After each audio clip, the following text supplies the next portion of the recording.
Why is there lead in our water? Well, lead gets into water when there's lead in the plumbing.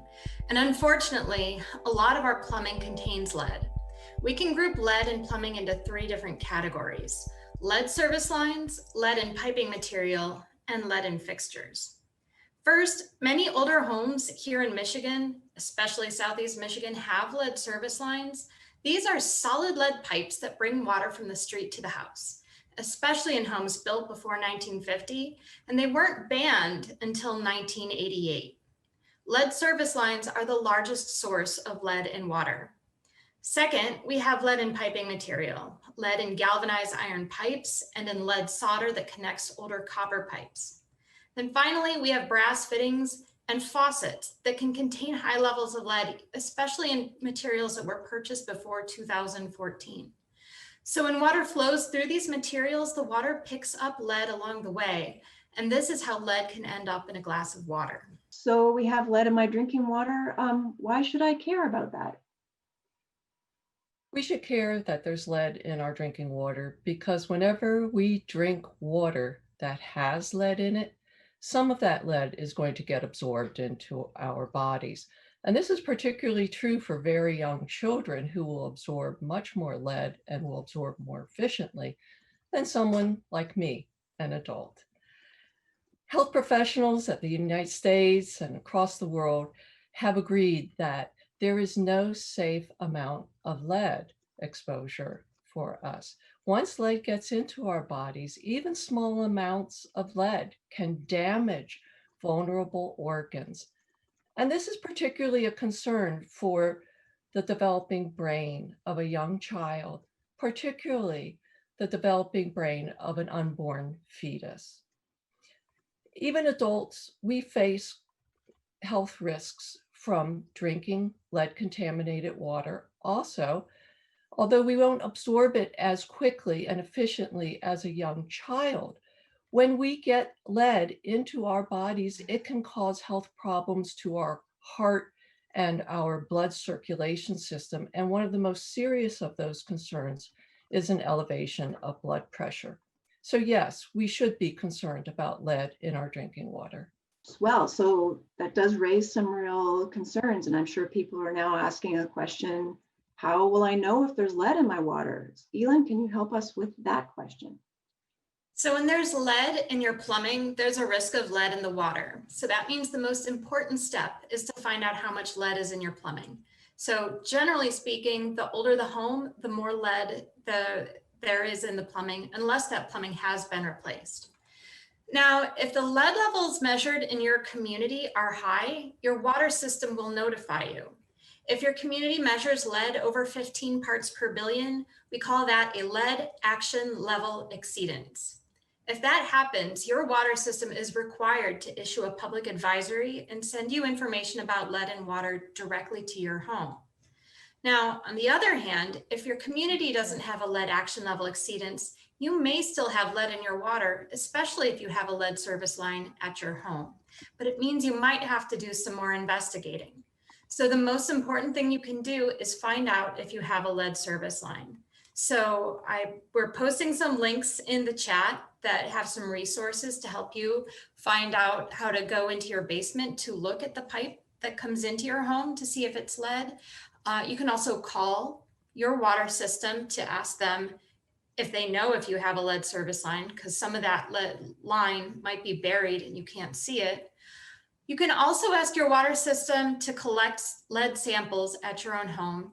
And you can check the Michigan Department of Environment, Great Lakes and Energy website, because they are publishing lead data for communities doing lead sampling across the state. And I think that link might get posted in the chat, I hope. So even if the lead results in your community are low, you could still have lead in your water if you have lead in your plumbing. Okay, Elin, you mentioned a 15 parts per billion level. Is that level safe? 15 parts per billion is not a health safety standard. It is a regulatory action level. That means that 15 parts per billion is the concentration of lead in drinking water at which municipalities are required to take action to reduce the concentration of lead. Right. Our goal is to get it down to 0, right? For health purposes. Absolutely. We especially to protect the young, we do not want to have any known exposure to lead.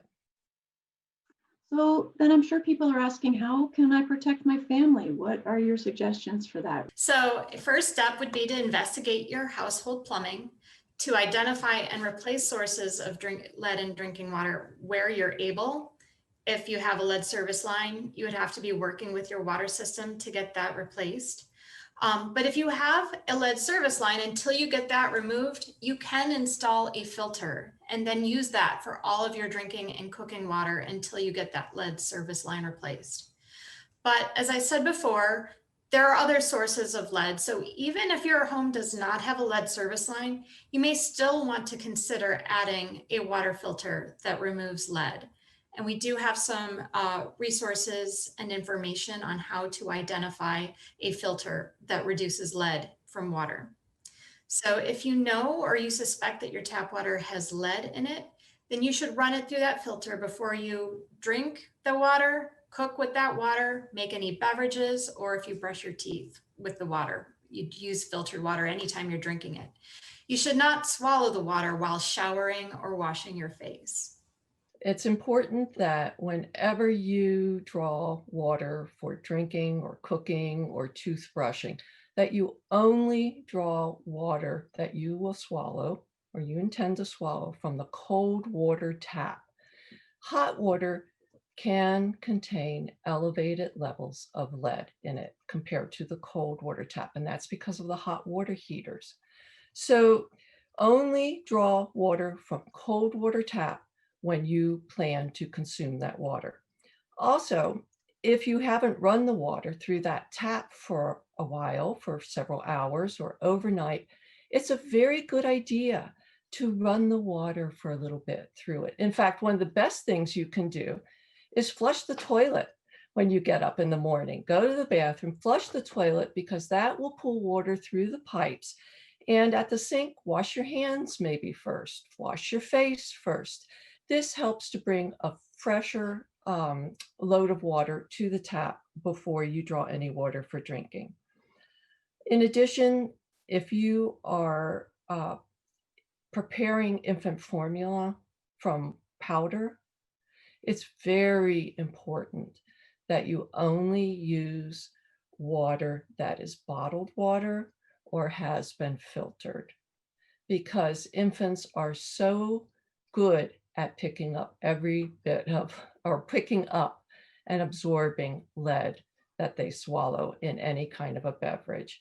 So you do not want to prepare infant formula, powdered infant formula, with water from the tap. I want to turn now to something happening in one of our local communities and ask Laura about the lead action level exceedance in Ferndale. What's happening in the city of Ferndale to reach families like yours? Well, hey, thanks for having me. First of all, we're doing multiple things.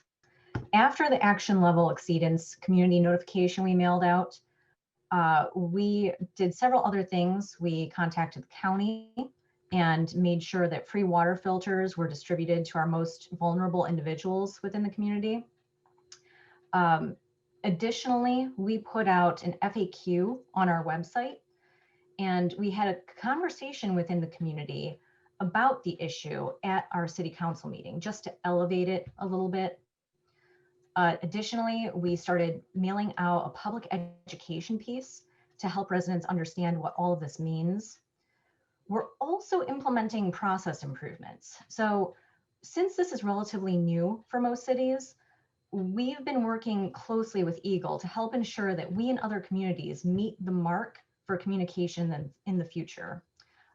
The project has actually been developed into an internal project management charter, which again is just elevating the importance of this internally so that we have it scripted out for the next year and we meet all the requirements that are known and understood going forward. So Laura, as a mom, what would you tell moms, parents listening about this situation we're in?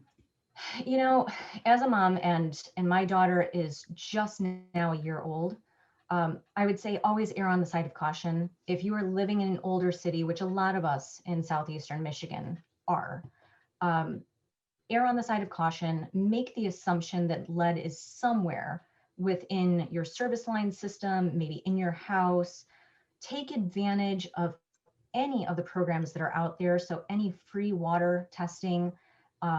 As I had mentioned, we have free filters for our vulnerable populations within Ferndale. Make sure that it's an NSF 53 filter. Make sure that you are doing all the good things that we've already talked about to protect your family. And know that going forward, transparency is going to be crucial. We want people to know that the risk is there, even if there is no lead action level exceedance. Rita, you referenced because of the hot water heater, that's why you don't want to run the water, you don't want to use the hot water. Could you expand on how the hot water heater is, creates more lead in the water? The hot water heater has the water standing in it for a while, and it helps to, it encourages precipitation and collection of these precipitates. And it's my understanding that that's the main cause, and that if you flush your hot water heater regularly, which I don't know anyone who does, but if you flush your hot water heater regularly, you can avoid that. But probably the best advice is you simply should not be using water from the hot water tap for beverages or food preparation. I'll just chime in a little bit there. Part of it's just the temperature itself. The hot water will more easily dissolve that lead and pull it out of the plumbing when it's present. So it builds up exactly like Rita said in sediment, and that can be carried out of the hot water tank. But the hot water, if it's flowing through the tap, is going to pick up even more lead as it travels to the tap. So it seems sometimes counterintuitive. Like if you want to boil a big pot of water for pasta, why don't I start with hot water? But you might be increasing your lead exposure when you do that. So start that pot with cold water and then boil it. In fact, boiling water is a very bad idea with lead contaminated water, because you'll actually end up concentrating the lead, because you're going to boil off the water and leave the lead in the pot. Right. So then you would filter it first, then boil it for pasta. Will our bodies absorb lead when we shower or brush our teeth? Absorption of lead from water through the skin is not considered a big concern. Similarly, although you can get this vaporization and volatilization during a shower, and you get the water vapor then, that's also not considered a big concern for exposure. Do you know how pervasive lead pipes are in Detroit? Will the city help homeowners and landlords replace lead pipes? So in the city of Detroit, the Detroit Water and Sewerage Department estimates that there are about 80,000 lead service lines in the city of Detroit. So that's the largest number in the entire state of Michigan. So there is a lot of lead service lines. They are predominantly in homes that were built before 1950. Under the Michigan Lead and Copper Rule, Detroit should be sending written notice to homes that they think have lead service lines. So hopefully residents are getting some information about that. They should ask the water department if they haven't received that notification. And then under the Michigan Lead and Copper Rule, there is a requirement to remove all the lead service lines in the entire state. We're the only state that has this requirement. And they all have to be out within 20 years. We have until 2041 to get them out. It's a long time. But the way Detroit is approaching lead service line replacement is they are, every time they're doing water main work, sewer work, they are taking the lead service lines out as they go. So if anybody is living on one of those projects, their lead service line will come out. That will be at city expense. The resident does not have to pay for that. If somebody needs to be on a different schedule, they should call the water department to find out about other opportunities. You can find more at onedetroitpbs.org or subscribe to our social media channels and sign up for our One Detroit newsletter.